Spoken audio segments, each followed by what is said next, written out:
Stanjabilisco here. I just got an email from my nephew in La Crosse, Wisconsin, who found a bike called Specialized. That was the brand name, I guess, of the bike. And his mother, my sister, told him that I used to own that bike. 30 years ago, I used to own that bike. And he's been riding it all over the place lately. Kind of brings back memories. It was a nice bike. It was a 10 speed, I believe. Might have been 12 speed. Very nice bike. It also brings back further memories, way back to when I lived in Hawaii. Well, actually, I lived in Hawaii at a later time, about 10 years later. And I owned a bike there, a mountain bike called a Mongoose. A Mongoose. It was a 20 speed bike. That thing could literally climb a wall, one of the people told me. Now, in Hawaii, you had to have a license for your bike, and they were very strict about all their rules, very much like California. A lot of rules, a lot of uh, kind of nuisance rules, but I don't know. They were, you put up with it, especially living in a place like Hawaii. And I used to swim a couple of miles a day at about 7 in the morning and then bike up to the grocery store. I believe it was a Walmart uh, that had everything. Yes, they have Walmarts in Kona, Hawaii also. And I would bike up that mountain about a mile or so. That is the mountain at the base of the volcano called Hualalai, which volcanoes in Hawaii have been getting a little bit of notoriety lately. And Hualalai doesn't blow very often, but when it blows, it blows. And someday it's going to blow and very likely kill a lot of people down in Kona, where I lived for about a year and a half. Beautiful, cute little town.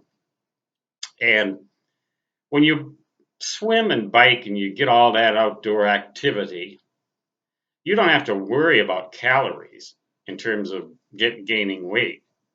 Now I have to worry about calories because I have to avoid losing weight, avoid wasting away to nothing. But that was in right around the Y2K bug scare. In fact, that was ostensibly why I moved down there. But I remember this bike called the Mongoose. And when I finally left Kona, I couldn't sell that thing for a penny. And it was a beautiful bike worth a couple, $300-400. I couldn't sell that thing for a penny.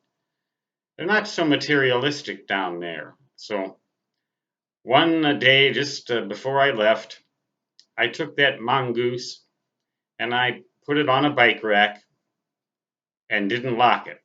I just abandoned it and left it there for anyone to steal, as it were. If they wanted it, it was theirs. I hope somebody got a lot of enjoyment out of that bike, because I sure did. It was my only mode of transportation. Oh, I was in good shape back then. That was where they held the Ironman triathlon, by the way. In fact, I lived in the Kona Islander Inn right at the finish line of the Ironman triathlon. Used to sit out in the evenings in my patio and my little private porch. Very small apartment, 375 square feet. But you don't need a big place when you have such a beautiful environment as Kona had, even then. Now I guess it's a little scary, but a lot of people stay there, and it was a beautiful place.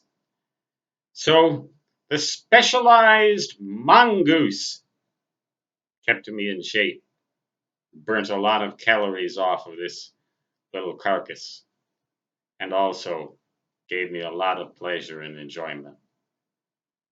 So I hope my nephew gets the same amount of enjoyment out of his specialized as I did out of mine.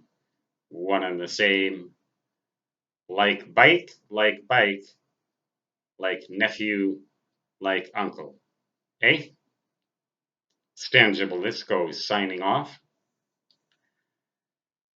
Just having memories like every old man occasionally does. Maybe you can relate. So long.